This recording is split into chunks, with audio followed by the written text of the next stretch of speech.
Dios me los bendiga, hermanos, hermanas. Qué bendición es poder nuevamente compartir la palabra de Dios con ustedes. Muchas gracias por sus oraciones, por su gran apoyo.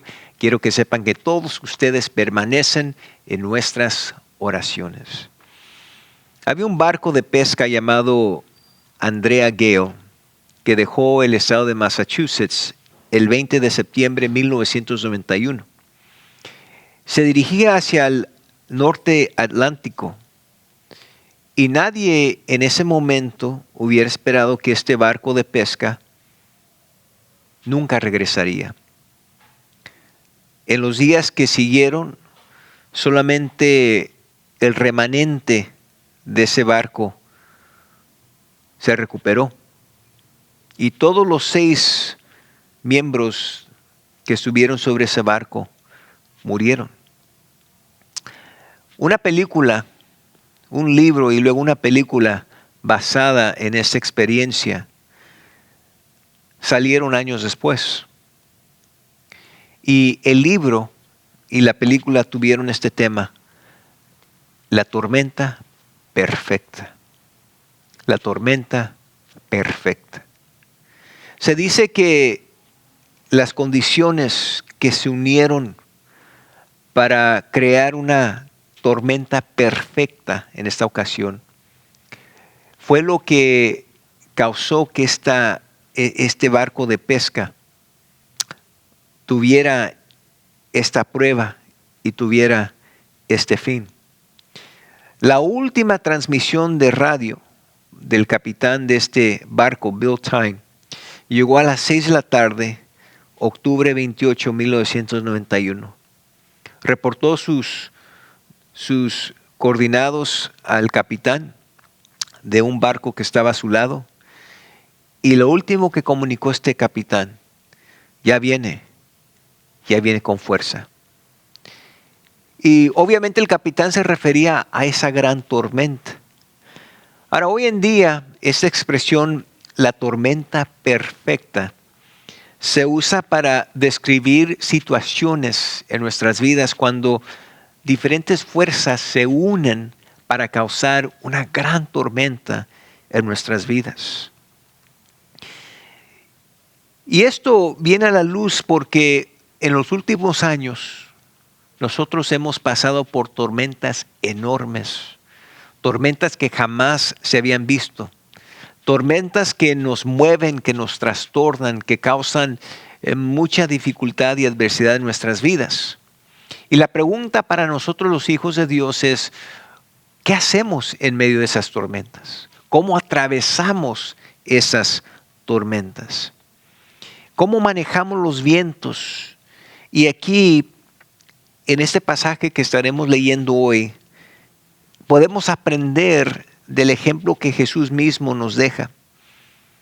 Y nuestro mensaje comienza en el capítulo 4 del libro de Marcos, Marcos 4.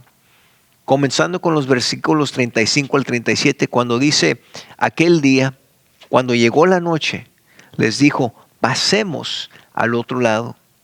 Y despidiendo a la multitud, le tomaron como estaba en la barca, y había también con él otras barcas, pero se levantó una gran tempestad de viento y echaba las olas en la barca de tal manera que ya se anegaba. Para estas alturas ya era tarde. Y Jesús y sus discípulos estaban cansados después de un día entero de ministerio. Y la decisión de Jesús de cruzar de Capernaum al otro lado del mar de Galilea aparecía ser la única manera que él y sus discípulos iban a poder alejarse de las multitudes y poder reposar. Los evangelios nos dicen que Jesús estaba cansadísimo y sus discípulos también, después de todo ese tiempo que habían pasado ministrando a las multitudes, que para estas alturas eran abrumadoras. Personas que estaban enfermas los estaban buscando. Las personas que estaban escuchando de estos milagros los estaban persiguiendo.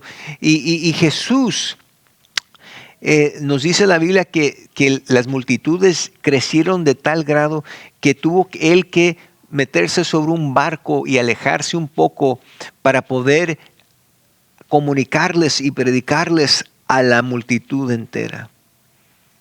Jesús y sus discípulos se suben sobre el barco, se retiran de Capernaum, pero mientras estaban en ese mar, dice la Biblia que una gran tempestad se deja venir. Dice Marcos 4:37, pero se levantó una gran tempestad de viento y echaba las olas en la barca de tal manera que ya se anegaba. Se puede decir que Marcos nos dice en su evangelio que la palabra que usa en griego para describir esta tempestad se puede traducir huracán. Mateo describe esta tempestad como un gran seismos, en otras palabras, un gran terremoto, como si hubiera un terremoto en medio de ese mar que estaba sacudiendo a los vientos en ese barco. Esta tempestad, esta tormenta era tan violenta que las olas estaban moviendo este barquito sobre donde estaba Jesús y sus discípulos y lo estaba llenando de agua. Y mientras este barquito se llenaba de agua, los corazones de los discípulos se estaban llenando de temor. Y así como las tormentas son inevitables en el mar de Galilea, las tormentas de repente pueden descender en nuestras vidas también. Miren, un día las aguas del mar pueden estar calmadas, pero de repente esa calma se reemplaza con grandes olas y tormentas violentas que pueden impactarnos. Hablemos sobre la probabilidad de las tormentas en nuestras vidas. Esa es la probabilidad. Las tormentas van a venir. En segundo lugar, quiero que noten la paradoja de las tormentas en nuestras vidas. Eso es algo interesante. A este punto en sus vidas, los discípulos estaban siguiendo a Jesús a donde él iba. Y ellos habían puesto su confianza en él, a donde Jesús los dirigía, ellos lo seguían. Ellos estaban, se pueden decir, en medio de la voluntad perfecta de Dios. Y a la vez estaban en medio de una tormenta perfecta. Y estaban ellos a punto de aprender una enseñanza importantísima. Y esto es que las tormentas no siempre son un castigo por la falta de obediencia. A veces son el resultado de la obediencia. Esos discípulos no estaban en la tormenta porque habían desobedecido o porque habían cometido algún mal. Estaban en la tormenta porque ellos estaban haciendo lo correcto. Estos hombres estaban ahí porque habían subido a un barco con Jesús. Jesús les dijo, vayamos. Entonces aquí está la paradoja. Mientras ellos no hicieron nada mal, ellos se encuentran en medio de una gran tormenta. Algunos preguntarán, ¿y cómo es posible eso? Ya vimos la probabilidad de las tormentas, hemos visto ya la paradoja de las tormentas. Ahora quiero que noten la presencia en las tormentas, porque Marcos 4:38 nos dice, y él, Jesús, estaba en la popa durmiendo sobre un cabezal, y le despertaron y le dijeron, maestro, ¿no tienes cuidado que perecemos? Y los discípulos todavía no aprendían completamente quién era Jesús. Porque si hubieran reconocido quién Él era y su gran poder y la autoridad que Él tuviera, ellos mismos se hubieran reído al ver los vientos y la tormenta. Hay algunos que creen en el poder de Dios, pero están inseguros sobre la presencia de Dios. Y esta fue la crisis que enfrentaban a los discípulos. Ellos sabían que Jesús estaba allí, pero aparentemente todavía no reconocían que Él era Dios. Ellos estaban inconscientes de la presencia de Dios. Entonces ellos no sabían que al tener Jesús allí, ellos iban a poder atravesar esta tormenta. Ellos sabían que Dios tenía control sobre los vientos y los mares, pero no reconocían en ese momento todavía que Jesús tenía control sobre los vientos y los mares. Recuerden, estos 12 discípulos conocían la historia de Moisés, los israelitas cruzando el Mar Rojo. Ellos sabían que Dios había tomado control sobre los vientos y los mares, pero no sabían en ese instante que ese mismo Dios era Jesús.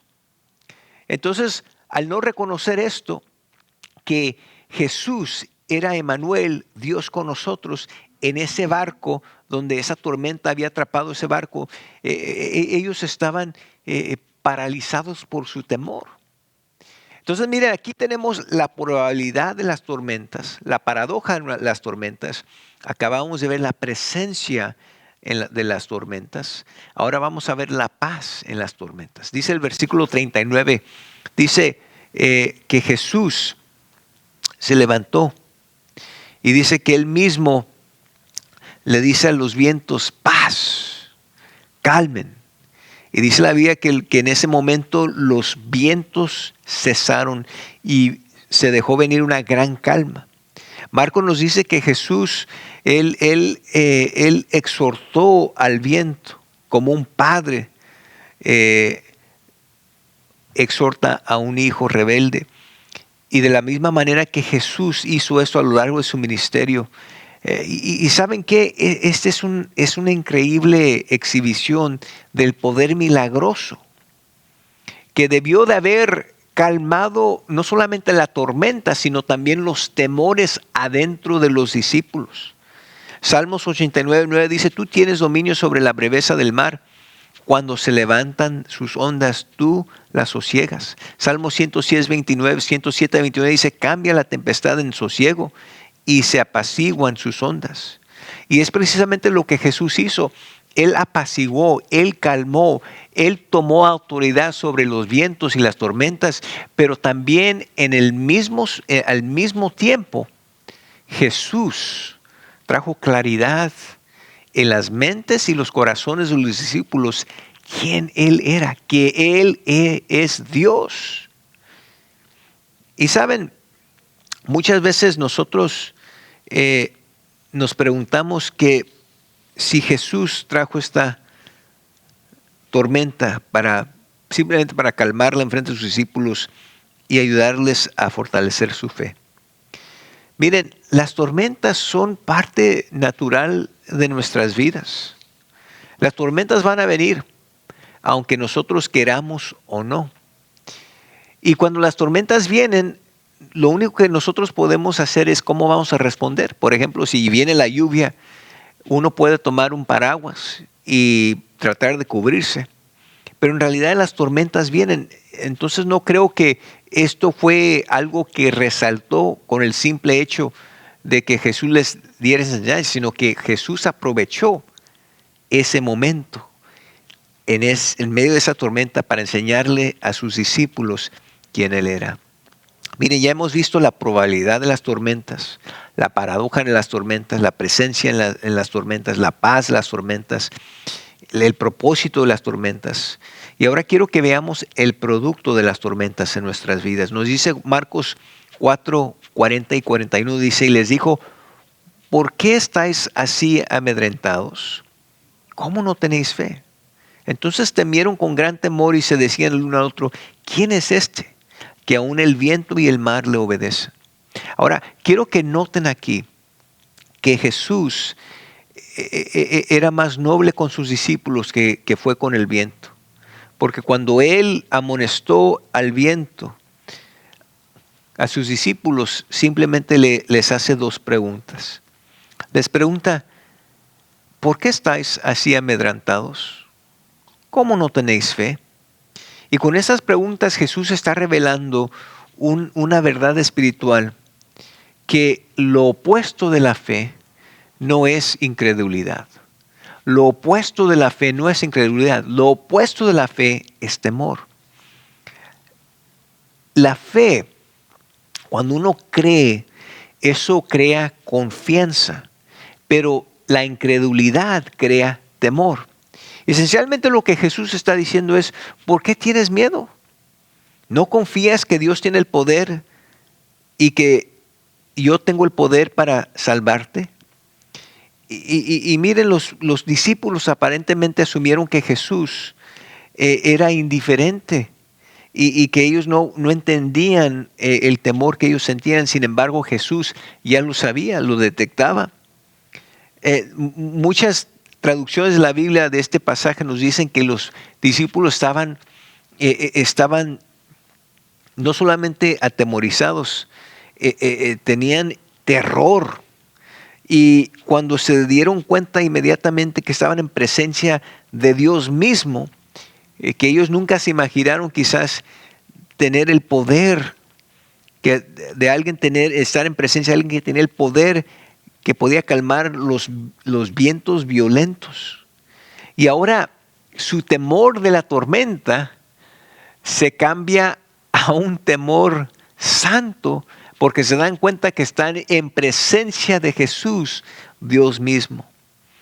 Y miren, mientras nosotros revisamos y repasamos esta historia, nos damos cuenta que Jesús está dormido, está hacia atrás del barco. Y quiero dejarlos con algunas enseñanzas, puntos prácticos que nosotros podemos tomar de esta historia. En primer lugar, la palabra de Dios nos dice que debemos esperar las tormentas.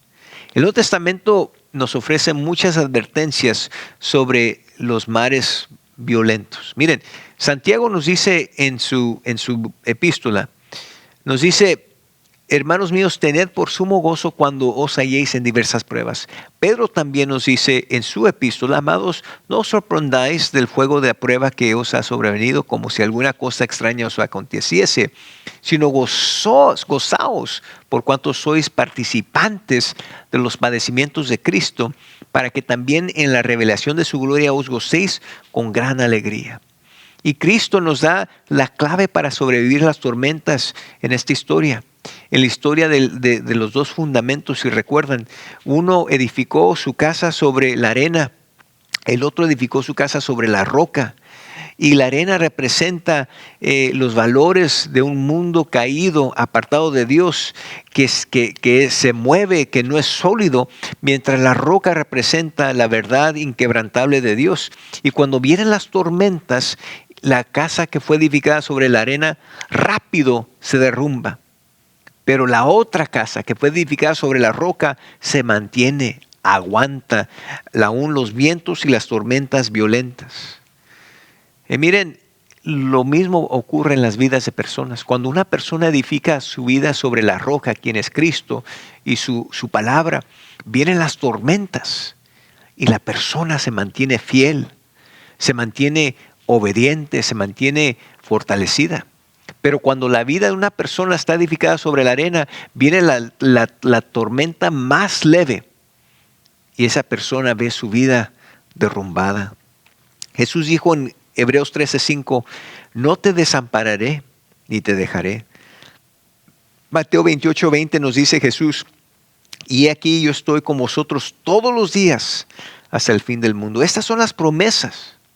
Estas son las promesas y Jesús nos ha dicho, así como les dijo a sus discípulos a lo largo de que había dicho, Él mismo nos dice a nosotros, no hay por qué temer. Si tienes a Jesús, no hay por qué temer.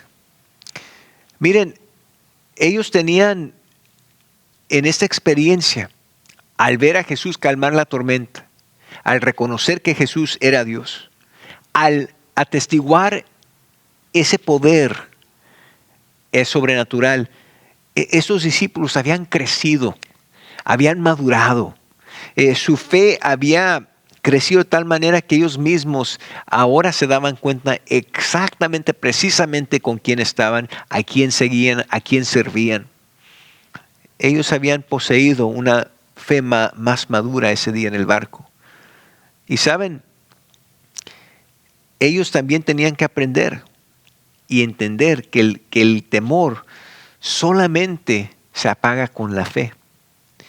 Y cuando la palabra de Dios nos asegura de un resultado positivo, notamos aquí cuando le dice Jesús en Marcos 4:35, les dice, pasemos al otro lado.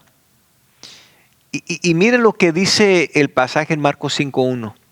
Marcos 5:1, vinieron al otro lado del mar, a la región de los Gadarenos. En otras palabras, entre Marcos 4:35 y Marcos 5:1, Vemos cómo Jesús les dice a sus discípulos, pasemos, y vemos ahí cómo pasan, pero en medio de esos dos versículos vemos lo que sucede, cómo se deja venir esta gran tormenta, esta tempestad, cómo los discípulos al principio están atemorizados, pero al ver a Jesús con ese poder y autoridad calmar los vientos, ellos se dan cuenta que Jesús es Dios, y allí lo comprueban al 100%, y vemos en sus corazones mismos ese temor se desvanece porque ahora tienen fe. Su fe fue madurada, su fe fue fortalecida. Y ¿sabes qué, amigo, amiga, hermano, hermana? Quizás lo que tú necesitas ahora mismo en tu vida es que tu fe sea fortalecida. Te encuentras en una tormenta y nunca debes olvidar que Cristo está ahí contigo.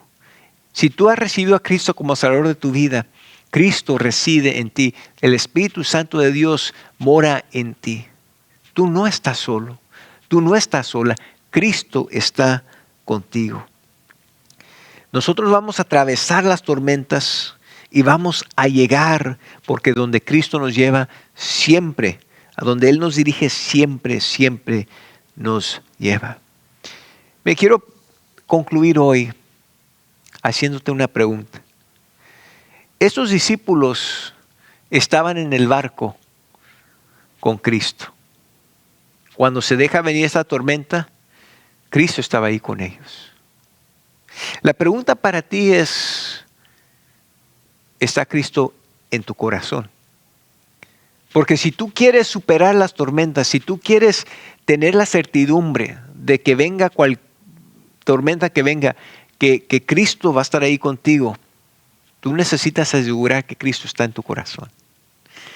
Y amigo, amiga, si no has recibido a Cristo, te invito hoy que lo recibas como Salvador de tu vida. Invito a todos ustedes que cierren sus ojos, oren conmigo. Y me gustaría invitar a aquellos que no han recibido a Cristo a que lo hagan hoy.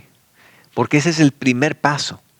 Si quieres atravesar las tormentas de tu vida, quieres estar seguro y tener fe y ver tu fe fortalecida, necesitas a Cristo, porque Él es el camino, la verdad y la vida. Y nadie viene al Padre si no es por Él.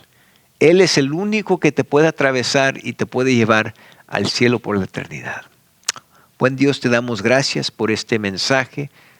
Que lo uses, Dios, es mi deseo para animar a los que están escuchando, y para aquellos que no han recibido a Cristo, Dios, que ellos también reconozcan su necesidad por ti, que ellos acepten esta invitación y reciban a Cristo en su corazón como Salvador de su vida. Amigo, amiga, te invito. Si deseas recibir a Cristo en tu corazón, haz esta oración. Mira, repite lo que digo, cree en tu corazón. Di: Dios, gracias por amarme. Gracias por enviar a tu Hijo Jesucristo a este mundo a morir en la cruz por mis pecados. Reconozco que soy pecador. Me arrepiento de mis pecados y recibo a Cristo como Salvador de mi vida. Ayúdame ahora a seguir en su camino, a ser obediente a Él. Y ayúdame, Dios, a ser la persona que tú quieres que yo sea en Cristo Jesús. Amén. Si hiciste esta oración, te felicito. Te animo a que sigas buscando de Dios su palabra. Te invito a que nos acompañes. Queremos nosotros ser parte de tu crecimiento espiritual. Y a todos, ¿verdad? Cuando se encuentren en una tormenta, no olviden que Cristo está contigo. Y así como Cristo controló esos vientos y calmó esa tormenta, Cristo puede hacer lo mismo en ti. Dios los bendiga.